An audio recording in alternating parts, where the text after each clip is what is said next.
Bonjour concitoyennes, bonjour concitoyens. Eh bien aujourd'hui nous allons parler dans cette première vidéo de la première trilogie du marché de la religion capitaliste. Et oui, le capitalisme est une religion, c'est pas moi qui le dis, c'est un grand écrivain israélien, il s'appelle Yuval Noah Harari, vous le connaissez sûrement, ou en tout cas vous connaissez sûrement son best-seller qui a fait le tour du monde, qui s'appelle Sapiens, brève histoire de l'humanité.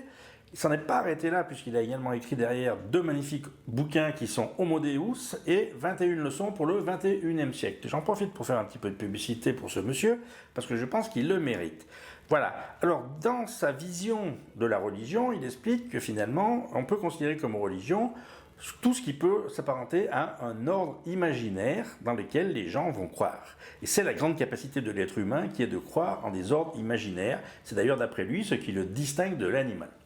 Alors, nous, on croit en plein d'ordres imaginaires, effectivement, certains sont de droit divin, donc ça s'appelle une religion au sens strict du terme, mais il existe d'autres religions, comme le capitalisme, comme le communisme, évidemment, ou même des choses encore plus pragmatiques comme la monnaie. Tout ça, ça rentre dans sa définition de la religion. La religion capitaliste, elle a énormément évolué.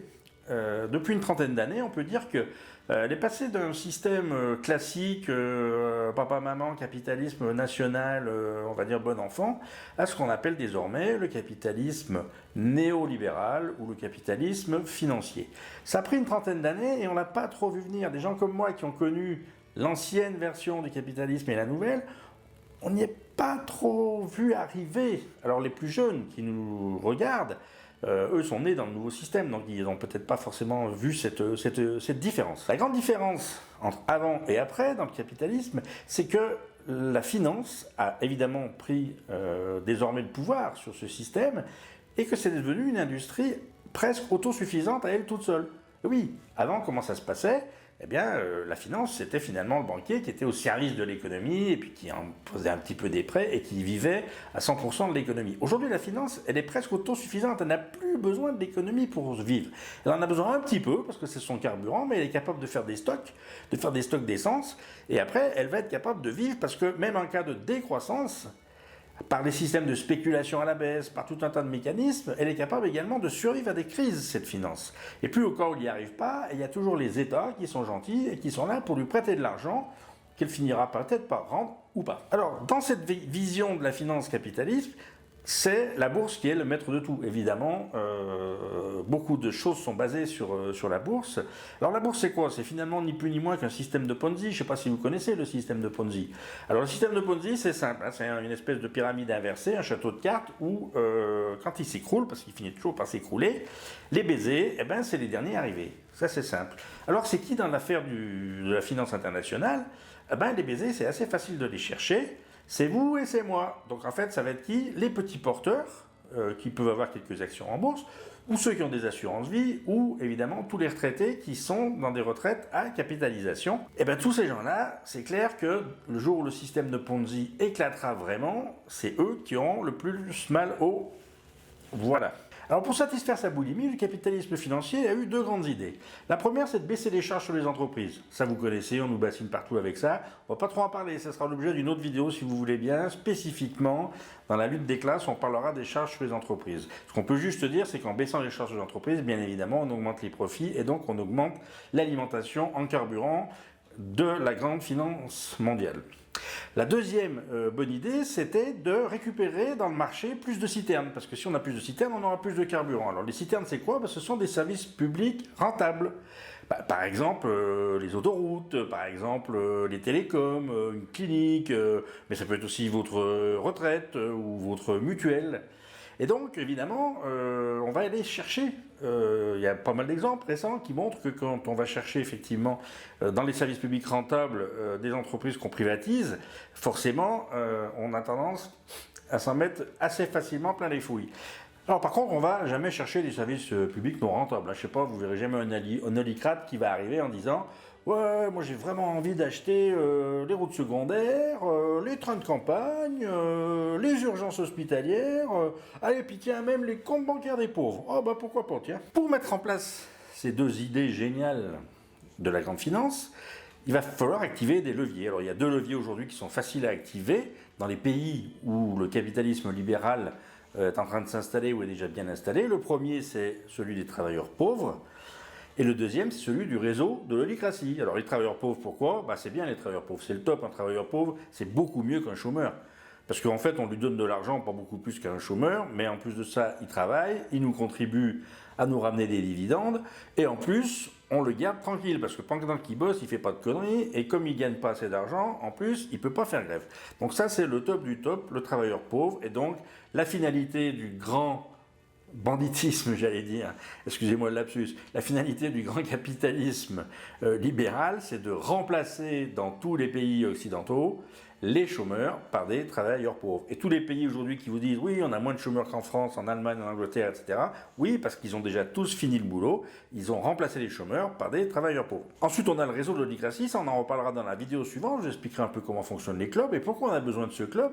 Parce qu'il faut quand même des gens pour ouvrir un peu les robinets. Si on veut faire remonter cette essence un petit peu partout et ce carburant, il nous faut un peu des gens bien placés qui vont nous aider à alimenter le débit.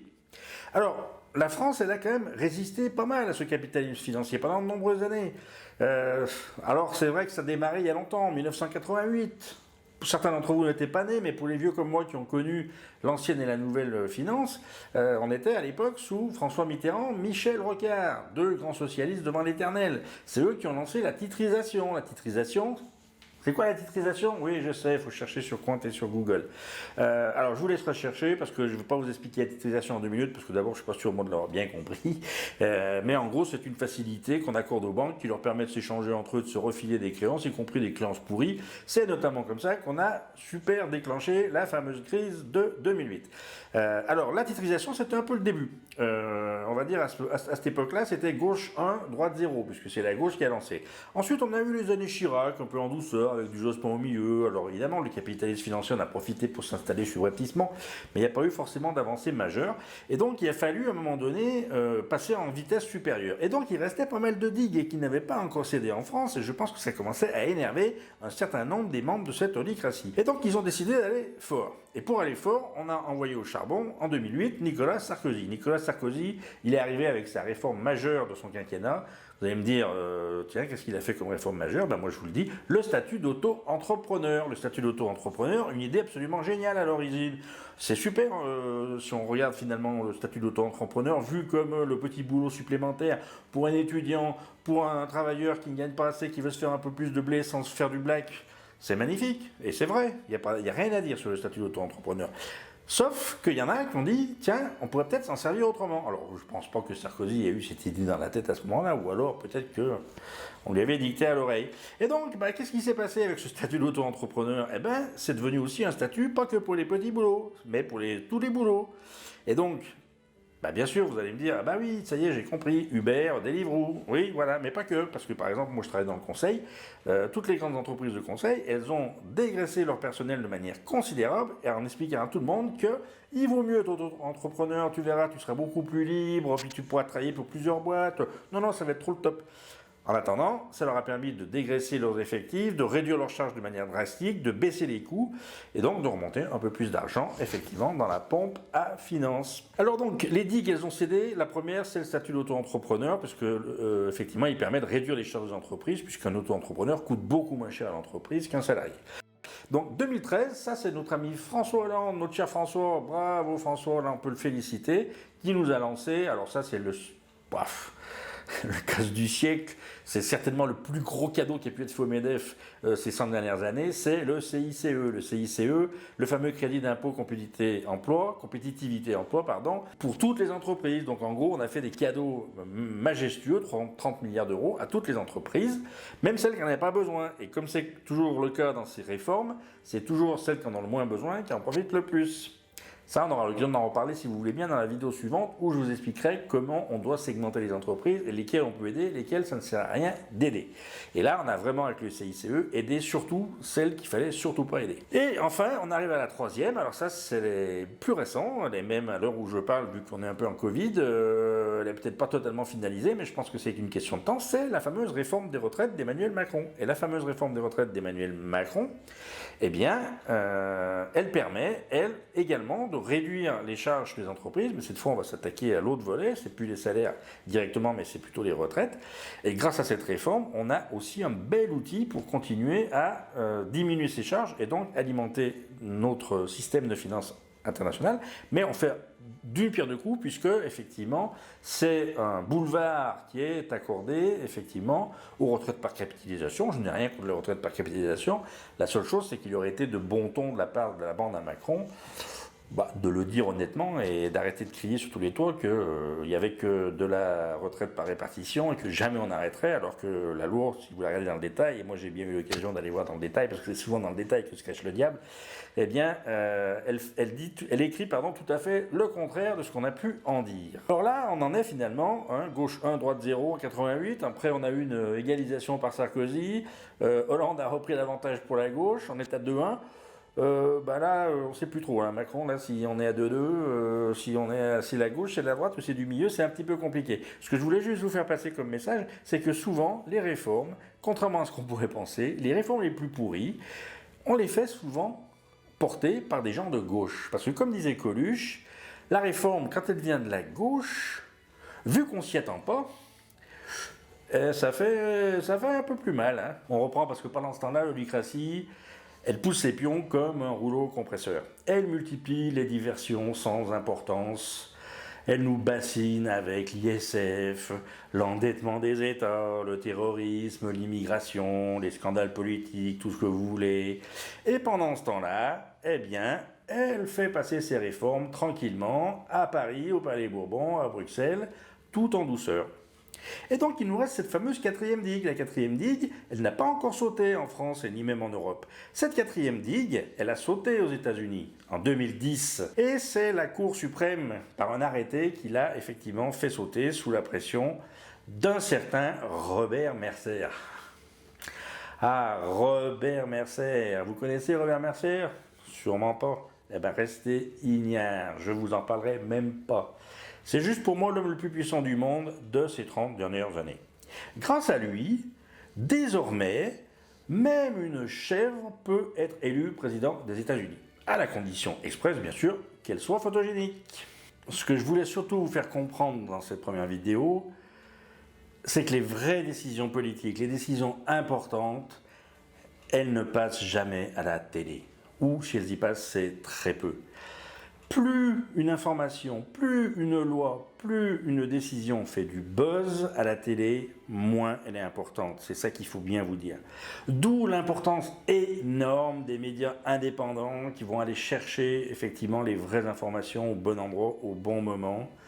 Le diable se cache dans les détails. Et les détails, c'est soit les décrets d'application, c'est-à-dire qu'on a fait voter une loi, tout le monde pense que dans la loi, il va faire soleil, et puis au dernier moment, il y a un petit malin, un petit con on peut le dire, qui est allé rajouter dans le décret qu'en fait il va faire soleil sauf s'il pleut. Voilà, le décret d'application, c'est là où tout se passe. Ça se passe dans des zones très feutrées à l'Assemblée. C'est par exemple la réforme des retraites. Moi, je me suis intéressé de très très près à cette réforme des retraites. La réforme des retraites, en fait, elle était déjà préparée d'avant. C'était la loi d'avant. C'était la loi de finances de l'année d'avant qui avait déjà fait tout le chemin. Mais ça s'était passé tellement discrètement que personne n'y a rien vu. Et puis, quand on va chercher dans les détails de ces lois, on s'aperçoit effectivement qu'entre le buzz qu'on nous en fait et la réalité, il y a un monde qui nous sépare. Et dites-vous bien également que les principales lois les plus pourries, celles, alors on peut être de gauche, de droite, c'est pas ça le problème, mais celles qui globalement, on n'est pas fiers, parce que la gauche comme la droite est amenée à prendre des mesures et à faire passer des lois dont ils ne sont pas fiers, tout simplement parce qu'elles sont dictées par le réseau oligocratique, et qu'elles sont finalement profitables qu'à un très très très petit nombre d'individus. Et donc, ces lois, elles passent au mois d'août, pendant que vous partez en vacances. Ça, c'est du classique. Alors voilà, donc après, on peut être de gauche, de droite, c'est même pas ça le problème. D'ailleurs, je me demande, vous êtes de gauche, en fait? De droite? Ou du centre? Bonne question, quand même. Je vous la pose. On en reparlera. Allez, dans la prochaine trilogie sur la lutte des classes, je vous donnerai un truc infaillible pour savoir en quelques secondes si vous êtes de gauche, de droite ou du milieu. En attendant, il me reste à vous remercier d'avoir passé un petit moment à ma compagnie. Et puis, bien évidemment, nous allons porter un toast au capitalisme libéral. Chin chin.